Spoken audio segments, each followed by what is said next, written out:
Vadiko. Vadiko. Alors tu as un jeu. Jeu ti zegny mi-concerné vie passée non ndraiky vie présent non miaraka aminakahy aussi.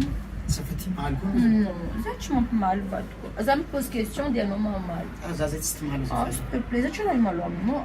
Tu fais juste la mikoragna, misono. Pare? Za mi-pose question edy e. Karakory genre viavy tena tianao?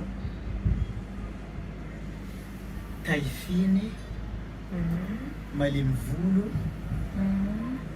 tsara vatana zay.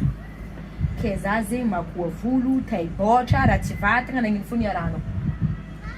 Safidy boka anao tiako vadiko. Ino koa? Ke nefa tsy nampidira tao agnatin'ny kriteranao tao za. Bon, ketrikana raiky. Ino cadeau namezan'ny ex-nao tena ny tianao mbola aminao?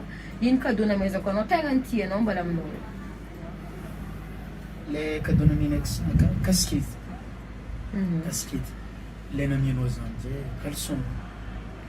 Casquette namezan'ny ex-nao anao depuis firy taogno mbola aminao? Caleçon zay ataonao mahafinaritra anao amin'ny raha jiaby namezako anao zay. Aiza caleçon zany zay? Izo tsy faloaka. Tanao zay. Sady faloaka no mahitako hoe caleçon edy. Ok, tsy magnino. C'est pas grave. Ambilamy jeu zany. Mitohy fo.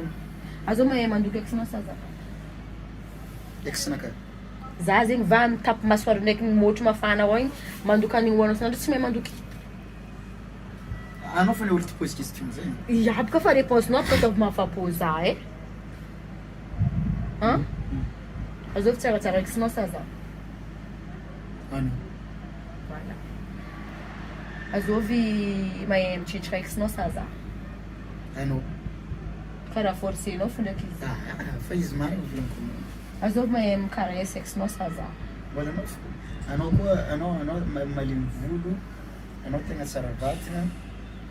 Anao fega aminao raha jiabijiaby. Anao zegny zegny edy raha tsy tiako edy anao tena ivogna anao tia viavy malemy volo za makoa volo io fo koa nataonanao malemy volo forcenao ny izy zegny. 5 500 non? Oh, bisous, parce que...